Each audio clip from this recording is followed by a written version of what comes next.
Imagine this. You're standing in front of a room full of people. They're all looking at you, waiting for you to speak.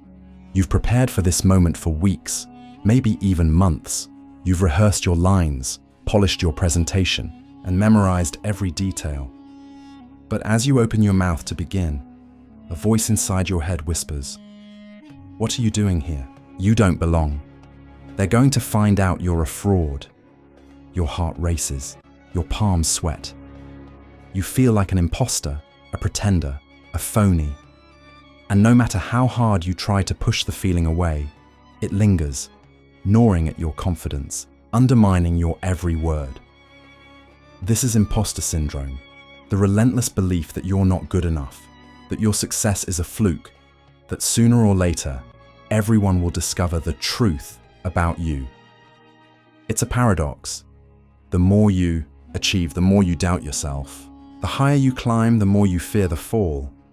But here's the unsettling question. What if the voice in your head is wrong? What if you're not an imposter at all? What if the only thing holding you back is the belief that you're holding yourself back? Imposter syndrome isn't just a fleeting moment of self-doubt. It's a pervasive, insidious force that shapes how we see ourselves and how we navigate the world. It's the voice that tells us we're not smart enough, not talented enough, not deserving enough. It's the fear that keeps us from taking risks, pursuing our dreams, and embracing our potential. And yet, for all its power, imposter syndrome is rarely talked about. It's a silent struggle, a hidden battle that plays out in the minds of millions, from students and artists to CEOs and Nobel laureates. It doesn't discriminate by age, gender, or profession.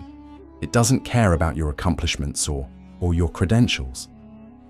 It thrives in the gap between who you are and who you think you should be. But here's the twist. Imposter syndrome isn't just about self-doubt. It's about identity. It's about the stories we tell ourselves about who we are and what we're capable of. It's about the gap between our perceived self and our ideal self, a gap that can feel impossible to bridge. So, let's ask the question that lies at the heart of this paradox. Why do we doubt ourselves so deeply, even in the face of evidence to the contrary? Why do we cling to the belief that we're frauds, even when the world sees us as competent, capable, and accomplished? The answer, as we'll soon discover, is not a simple one. It's rooted in psychology, philosophy, and the very fabric of human nature. It's shaped by societal expectations, cultural conditioning, and the stories we've been told about success and worthiness. But before we can unravel the mystery of imposter syndrome, we must first confront the weight of its impact. We must feel the tension it creates, the questions it raises, and the fear it instills. Because only then can we begin to understand why it exists and how to break free from its grip. So, let's begin. Let's step into the shadow of self-doubt and explore the hidden forces that shape our sense of self. Let's ask the questions that challenge our assumptions and push us to see ourselves in a new light. Because the truth is, you're not an imposter. You never were. But the journey to believing that, to truly knowing it, starts here. Why do we doubt ourselves so deeply, even when the evidence suggests we shouldn't? Why does the voice of the imposter persist, whispering its toxic lies even in the face of success? To understand this, we must dig into the psychological and philosophical roots of self-doubt, the hidden forces that shape our sense of identity and worth. At its core, imposter syndrome is a conflict between perception and reality. It's the gap between how we see ourselves and how the world sees us. But this gap isn't random. It's shaped by deep-seated psychological patterns, societal conditioning, and the stories we've internalized about success and failure. Let's start with perfectionism. For many, imposter syndrome is fueled by an unrelenting desire to be perfect. Perfectionists set impossibly high standards for themselves, and when they inevitably fall short, they interpret it as proof of their inadequacy. The irony is that perfectionism often leads to success, but it's a hollow success, one that feels unearned and undeserved. This is where Carl Jung's concept of the shadow comes into play. Jung believed that we all have a shadow self, a part of us that we reject, deny, or hide because it doesn't align with our ideal self. For someone with imposter syndrome, the shadow might be the fear of failure, the fear of being exposed, or the fear of not being enough. Instead of integrating these fears, we project them outward, creating a narrative that we're frauds. But imposter syndrome isn't just about individual psychology. It's also shaped by societal and cultural forces. We live in a world that glorifies achievement and equates success with worthiness. From a young age, we're taught that our value is tied to what we accomplish, our grades, our job titles, our accolades. This creates a dangerous equation. If I succeed, I am worthy. If I fail, I am not. This mindset is reinforced by comparison culture. In the age of social media, we're constantly bombarded with curated images of other people's success. We see their highlights and compare them to our behind the scenes. We measure our worth against their achievements, forgetting that their journey is just as messy and imperfect as ours. And then there's the role of early conditioning. Many people who struggle with imposter syndrome grew up in environments where love and approval were conditional. Maybe they were praised for their achievements, but criticized for their mistakes. Maybe they were told they had to be the best to be valued. Over time, this creates a deep-seated belief that their worth is tied to their performance, a belief that persists long into adulthood. But perhaps the most insidious aspect of imposter syndrome is its self-reinforcing nature. The more we doubt ourselves, the more we seek external validation. The more we seek external validation, the more we doubt ourselves. It's a vicious cycle, one that keeps us trapped in a state of perpetual insecurity. This is where Friedrich Nietzsche's concept of the will to power offers a fascinating perspective. Nietzsche argued that humans are driven by a fundamental desire to assert their power and potential. But when this desire is thwarted by fear, by societal expectations, by self-doubt, it turns inward, creating a sense of inadequacy and self-loathing. Similarly, Jean-Paul Sartre's existential philosophy sheds light on the roots of imposter syndrome. Sartre believed that humans are condemned to be free, that we must create our own meaning and identity in a world that offers no inherent purpose. This freedom can be exhilarating, but it can also be terrifying. For someone with imposter syndrome, the burden of creating their own identity feels overwhelming. They doubt their ability to define themselves, so they cling to external validation as a substitute. But here's the truth. Imposter syndrome isn't just a personal struggle. It's a societal one. It's a reflection of a world that values achievement over authenticity, success over self-worth, and perfection over progress. And yet, despite its pervasive influence, imposter syndrome is rarely acknowledged. It's a silent epidemic, one that affects millions but is seldom discussed. This silence only amplifies its power, making us feel like we're the only ones struggling, the only ones who don't belong.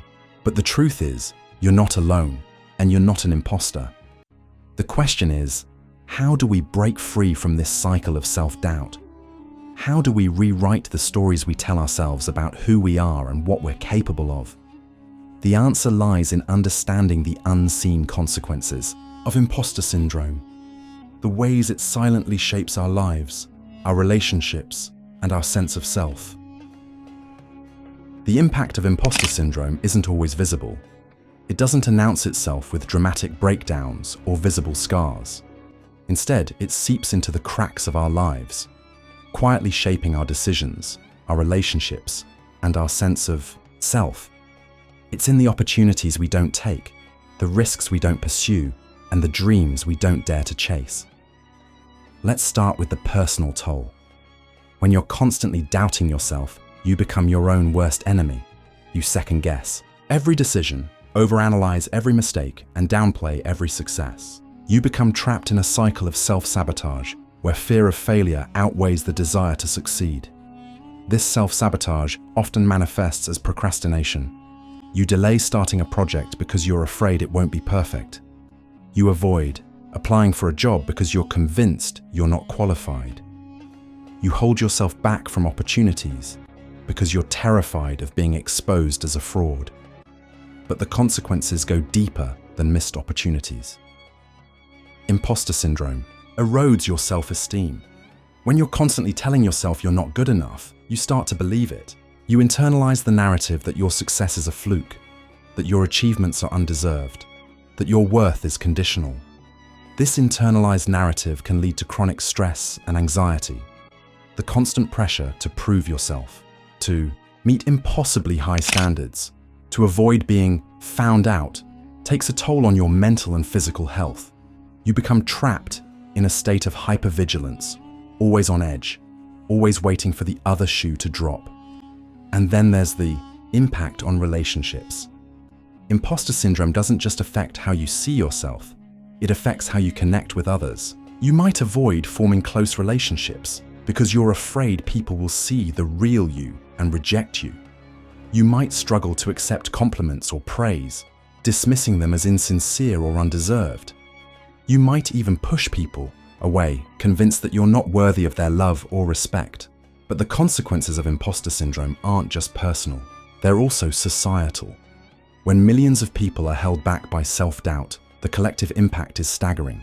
Think of the innovations that never happen, the ideas that never see the light of day, the voices that never speak up. Imposter syndrome doesn't just limit individuals, it limits humanity. This is where cognitive biases come into play.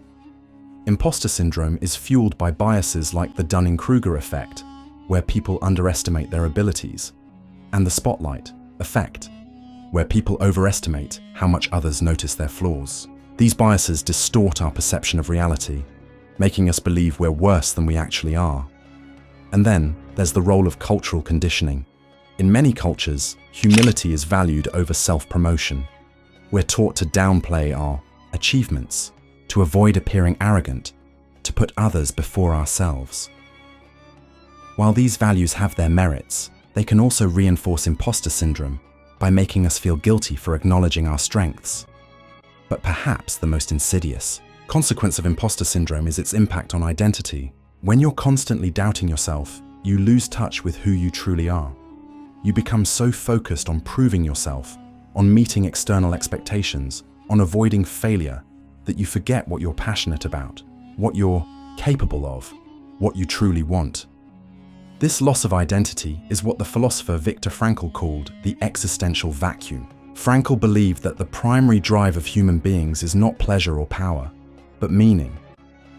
But when we're consumed by self-doubt, we lose sight of our purpose. We become adrift, disconnected from our true selves, trapped in a cycle of fear and insecurity.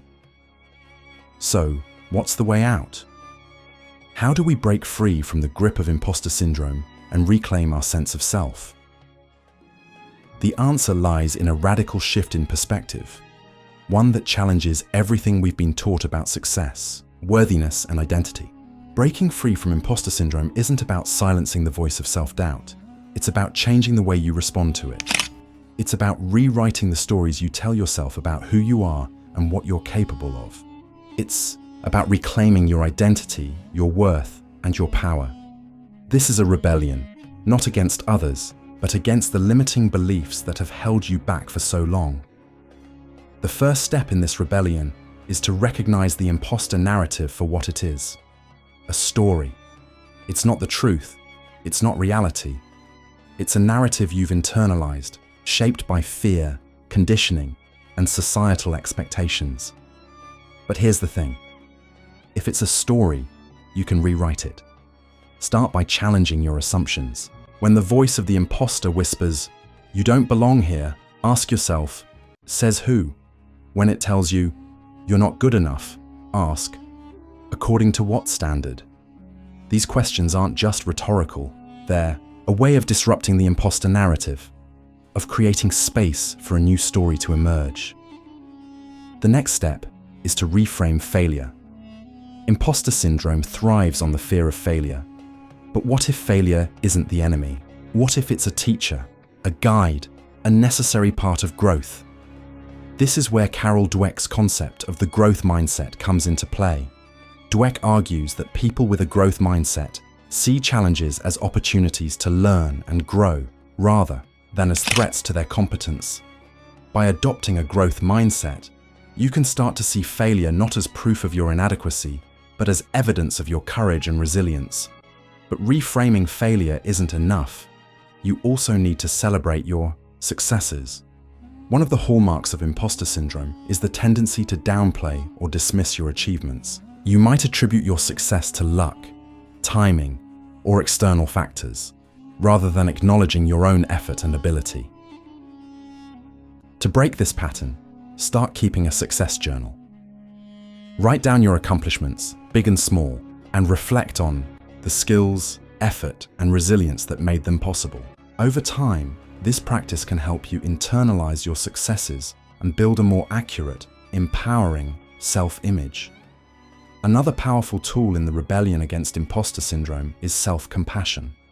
Instead of berating yourself for your mistakes, try treating yourself with the same kindness and understanding you would offer a friend.